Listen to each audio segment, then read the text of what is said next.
Baik, izin saya bertanya, Pak Moderator. Ya, siapa namanya nih, Pak? Baik, Assalamualaikum warahmatullahi wabarakatuh. Ya, Waalaikumsalam. Perkenalkan saya Novrianto. Saya Novrianto, Pak Fas. Saya dari UIN Jakarta di FEB. Oh ya, silakan Pak Nov. Yang pertama, menarik apa yang disampaikan oleh Tengku Khairul Badri. Yang pertama yang saya komen adalah yang pertama tentang kitab ini, Pak.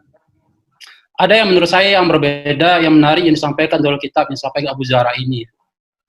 Cara beliau yang pertama saya melihat sistematika kitab ini menurut saya berbeda dengan kitab fikih muamalah yang lainnya.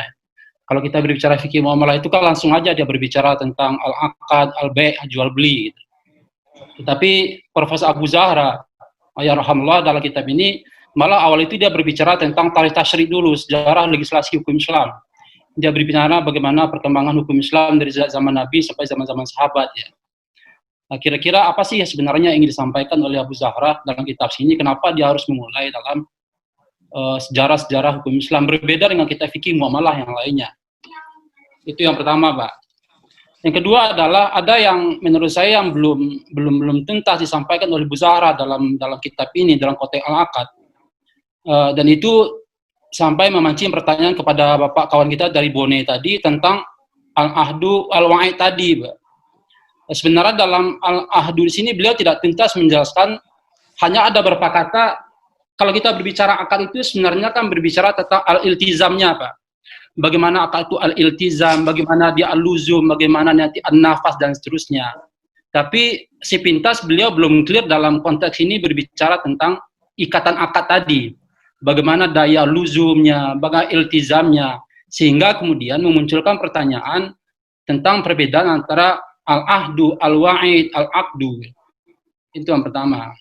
Dan sebenarnya dalam konteks ini sebenarnya para ulama kan sudah menjelaskan sebenarnya bahwa antara wa'ad dan wa'id tadi sepanjang yang saya tahu itu memang berbeda. Dia mengikat sebenarnya menurut beberapa ulama, ada khilaf paling tidak dua. Kalau menurut mayoritas ulama mazhab Hanafi, Syafi'i, Hambali, dia mengikat secara agama. Jadi al-luzumnya adiyani secara agama, dan berbeda dengan mazhab Maliki gitu loh. Kalau mazhab Maliki dia mengatakan dia janji tadi mengikat, tetapi mengikatnya secara qadai. Jadi mengikat sebenarnya. Dan inilah kemudian terjadi khilaf ulama. Tetapi sepertinya DSN di Indonesia mengambil posisi kepada mengikatnya hanya ke agama saja. Tidak, jadi orang yang berjanji memberikan sesuatu dia tidak bisa dituntut secara hukum. Seperti orang janji memberikan hibah misalnya, dia nggak bisa dituntut karena dia berjanji. Gitu. Tetapi kalau kita berbicara kepada Imam Maliki, bisa dituntut secara hukum. Karena dasarnya adalah tanda-tanda orang munafik, ayatul munafik, salasa, izahar, dan seterusnya. Itu yang kedua menurut saya. Berikutnya adalah kira-kira ini ada berapa tadi? Tentang yang tadi, Pak, sebenarnya yang perlu juga ditegaskan sebenarnya Abu Zahra menurut saya tidak clear menjelaskan dalam kitab ini, yang mungkin dalam kitab lain ada tentang akad tadi, Pak, tentang rukun akad. Dia tidak konteks clear berbicara bahwa akad itu rukunnya satu, yang lain itu adalah kalau memang Abu Zahra merujuk kepada mazhab Hanafi, seharusnya dia jelas menyatakan sebagai bahwa itu lawazimul aqdi, ada namanya al-maudu al-aqdi atau mauqid al-aqdi. Menurut saya Abu Zahra belum clear berbicara dalam kitab ini. Gitu. Kemudian terakhir, kira-kira dalam konteks fatwa DSN di Indonesia, relevansi kitab ini seperti apa, Pak? Ya, terima kasih, Pak. Assalamualaikum warahmatullahi wabarakatuh.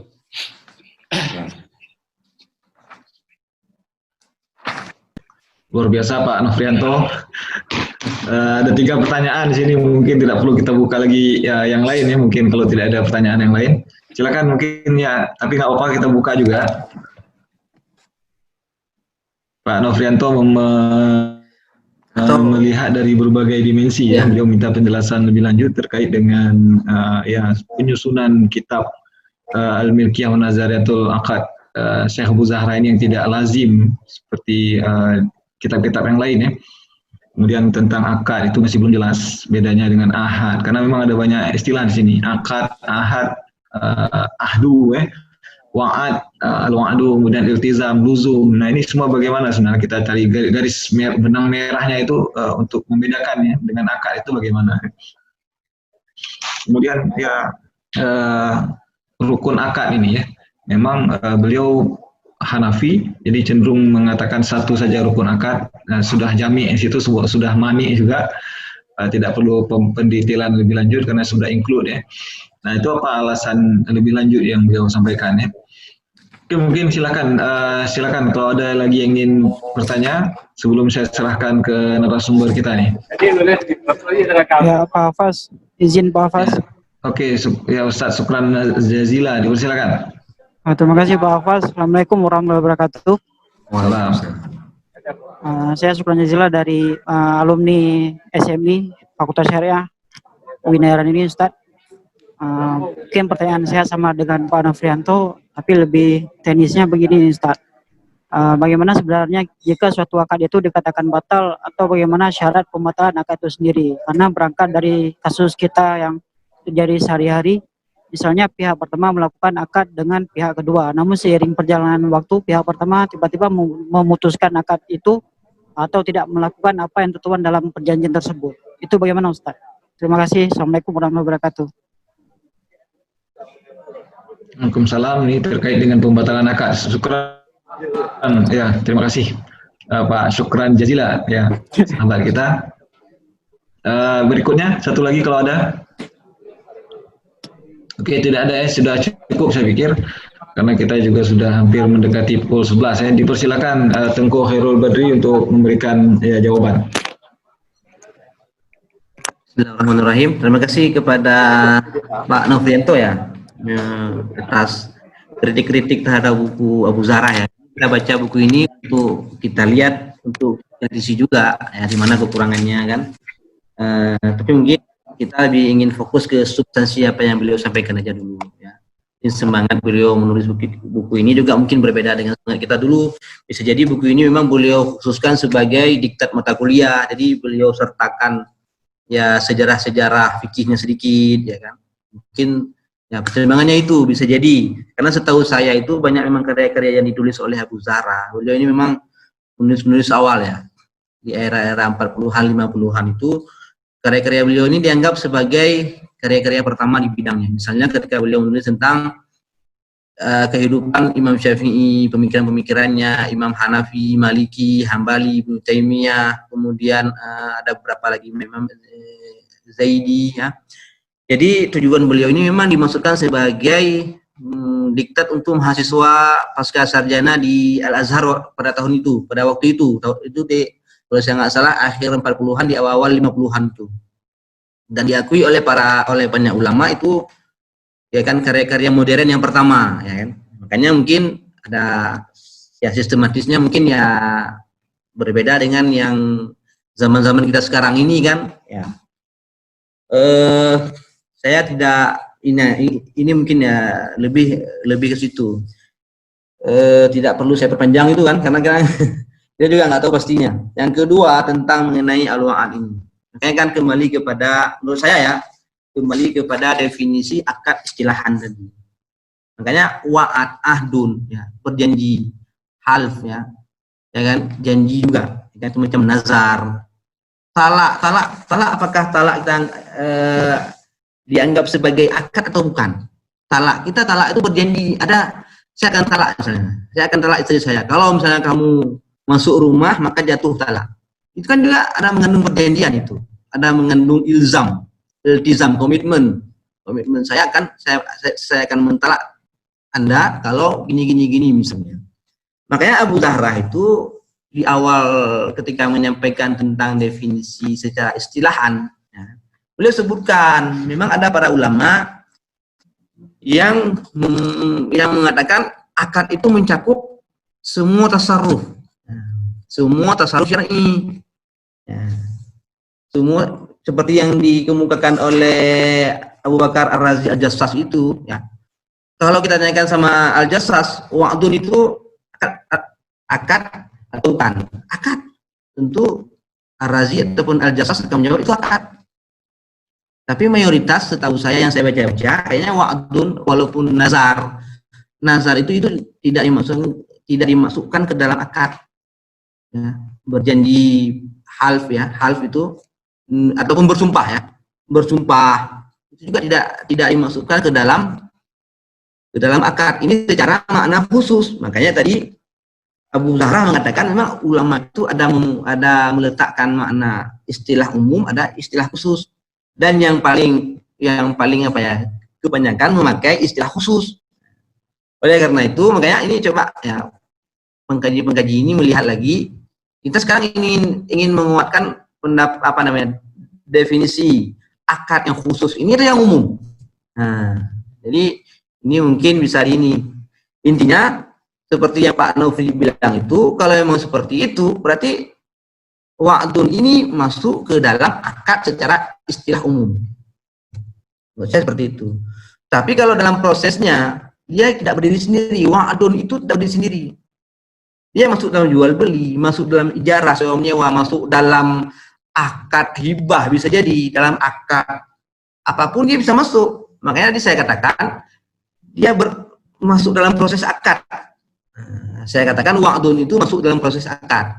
Belum tentu dan saya tidak memandang wa'dun ini sebagai akad, tapi bisa masuk dalam proses akad. Saya kan kembali ke definisi akad tadi. Ya. Apakah memang antara satu orang saja atau mesti harus dua orang? Kalau satu orang termasuk wa'dun. Kalau dua orang, paling kurang dua orang, berarti wa'dun itu enggak dianggap sebagai akad. Saya pikir seperti itu Pak Nofri ya. Kemudian untuk Pak Syukran ya, syukran jazilah ya, syukran jazilan karena sudah bertanya ya, syukran jazilah ya. Itu ada teori lain lagi, itu ada namanya teori ya iqalah. Ya, mungkin nanti kita bisa, ataupun di sini juga ada ya pembahasannya bagaimana cara mengakhiri sebuah akad perjanjian, ya kan? Mungkin ada sebab-sebabnya lagi. Saya pikir nanti ada tema khusus untuk menjawab pertanyaan dari Pak Syukran. Ya, kalau kita jawab takutnya kan di luar tema ya, di luar tema. Ya seperti itu Pak Moderator. Ya. Saya ingin komentar dari pakar-pakar yang lain ini ya. Kita bukan pakar nih Pak Hafaz. Oke, baik, terima kasih Tengku Khairul Badri. Ya terkait dengan pembatalan akad, memang kita rencanakan akan bahas itu dalam pertemuan-pertemuan berikutnya, karena ada berbagai metode untuk membatalkan sebuah akad, dan cara pembatalannya bagaimana itu juga dijelaskan ya di dalam kitab fikih yang akan kita bahas nanti. Nah mungkin ini saya akan mengambil kesimpulan Zoom kita, talaki virtual kita pada pagi hari yang berbahagia ini. Ya, yang menarik tadi adalah terkait dengan beda antara akad ya dengan wa'ad, karena ini memang mengemuka akhir-akhir ini ya. Jadi dalam fikih kontemporer, karena wa'ad ini sudah diadopsi menjadi bagian dalam struktur produk lembaga keuangan syariah. Kalau saya perhatikan mengapa wa'ad ini bisa muncul, itu karena beberapa sebab ya. Tapi sebelumnya kita jelaskan dulu wa'ad ini apa. Wa'ad itu ya semacam perjanjian, promise ya. Kalau dalam bahasa Inggrisnya promise ya. Jadi wa'ad ini ya perjanjian. Nah, mengapa wa'ad ini bisa muncul dalam kontrak-kontrak ataupun akad-akad perbankan syariah ataupun lembaga keuangan syariah? Karena beberapa sebab. Yang pertama adalah untuk memfasilitasi terlaksananya akad. Jadi karena memang kita hidup di dalam zaman yang saling tidak mempercayai mungkin ya. Untuk memperkukuh sebuah akad, kita perlu ada tambahan-tambahan janji-janji lainnya dalam bentuk wa'ad ya. Nah, itu ada di dalam kontrak juga ada fasilitas wa'adnya. Wa'adnya nanti ketika bank sudah membeli mobil yang saya inginkan tadi, nah Anda harus berjanji juga sebagai pembeli akan membelinya. Ya, karena bisa jadi nanti ketika saya sudah membeli, tiba-tiba Anda tidak membelinya. Nah, jadi diletakkanlah di situ promise to buy, ya, promise to buy ataupun wa'ad lil istira, ya, janji untuk membeli. Nah, yang kedua, kenapa itu dilakukan? Untuk memanajemen sebagai bentuk manajemen risiko, ya, untuk mengurangi risiko. Karena seperti saya katakan tadi, bisa jadi ketika saya sebagai bank, sebagai penjual sudah membeli mobil yang Anda inginkan, kemudian tiba-tiba Anda membatalkan, tidak jadi ingin membeli. Nah, jadi sebagai bentuk untuk mengurangi manajemen risiko, karena jual beli kan belum terjadi ini, maka Anda wa'ad dulu. Anda harus berjanji dulu bahwa akan membeli mobil sebagaimana yang sudah saya beli, sebagaimana yang Anda inginkan. Nah, jadi karena itu wa'ad ini sepertinya itu untuk memfasilitasi berbagai macam transaksi. Nah, para ilmuwan ataupun ulama mengatakan bahwa ketika sudah kita ikrarkan janji, sudah kita ikrarkan wa'ad di sini, nah itu ada konsekuensinya, itu iltizam kepada ataupun luzum kepada orang yang mengemukakan janji tadi. Nah, artinya sebagai pemberi janji yang mengucapkan promise tadi, maka Anda harus melaksanakan janji Anda. Nah, kalau di sebelah pihak yang lain merespon kepada janji Anda tadi, melakukan tindakan-tindakan transaksi dengan karena merespon Anda sudah berjanji tadi, dan sudah melakukan tindakan, kalau ada biaya-biaya yang ditimbulkan ketika Anda mengingkari janji, maka itu juga harus menjadi tanggung jawab Anda. Artinya biaya-biaya kos-kos yang dikeluarkan sebagai akibat saya sudah melaksanakan tindakan, dan Anda mencedera janji, maka Anda juga harus menanggung biaya-biaya yang timbul tadi. Seperti misalnya, saya sudah beli mobil, ya, karena Anda tadi sudah berjanji ingin membelinya. Nah, tapi tiba-tiba Anda mengatakan tidak jadi beli mobil. Nah, maka biaya-biaya yang timbul di sini itu Anda harus tanggung, ya, karena menyebabkan kerugian pada pihak saya. Nah, jadi disinilah para ilmuwan menstruktur wa'ad tadi. Nah, wa'ad ini kemudian berkembang sehingga menjadi kedua belah pihak ada muawadah istilahnya, saling berjanji. Karena satu janji satu pihak mungkin kita tidak percaya, maka pihak yang lain juga harus berjanji. Jadi janji dari kedua belah pihak. Nah, tapi ini bukan akad juga, karena masing-masing saling berjanji, ya, saling berjanji untuk memenuhi kehendak-kehendak masing-masing. Nah, yang dikatakan akad tadi itu ketika dalam sebuah transaksi kita sudah bersepakat untuk melaksanakan sesuatu transaksi. Sudah jelas apa yang menjadi objeknya, kemudian sudah jelas tujuannya, sudah jelas waktunya dan lain sebagainya. Nah, itu yang dikatakan akad. Jadi akad ini sudah bentuknya itu sudah lebih jelas, sudah merangkum segala hal. Nah, tapi kalau janji itu promise yang dikemukakan oleh pihak-pihak yang bertransaksi, mungkin untuk mendukung keinginannya agar direspon oleh pihak-pihak yang lain. Nah, mungkin juga untuk mengurangi risiko-risiko yang akan terjadi kalau tiba-tiba akad ini rusak ataupun akad ini batal, ya. Nah, jadi mungkin demikian, ya. Saya pikir kita sudah sampai pada akhir acara kita pada pagi yang berbahagia ini.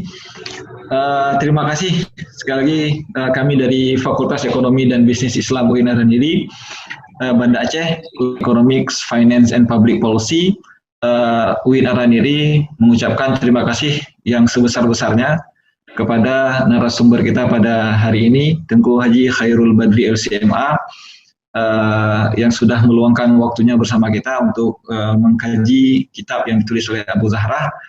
Sekali lagi kami ingin mengundang teman-teman pada hari yang berbahagia ini untuk hadir kembali minggu depan pada hari Senin. Kita luangkan waktu kita untuk sama-sama membaca kitab yang ditulis oleh Syekh Abu Zahrah ini. Mudah-mudahan bisa selesai dan kita dapat mengambil intisari manfaat, ya, dari kitab beliau. Kemudian saya juga ingin ucapkan terima kasih kepada guru-guru kita yang berhadir pada hari yang berbahagia ini, Bapak Ibu, teman-teman, para sahabat, para mahasiswa yang juga sudah join, ya. Tadi sudah sampai 100 orang peserta. Terima kasih, alhamdulillah. Mudah-mudahan acara kita pada hari yang berbahagia ini bermanfaat bagi kita semua dan diberkahi oleh Allah Subhanahu wa taala. Mari kita tutup dengan mengucap lafaz hamdalah dan tasbih kifarah.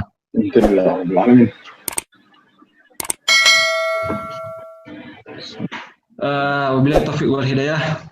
Assalamualaikum warahmatullahi wabarakatuh. Waalaikumsalam. Izin, Pak. Terima kasih.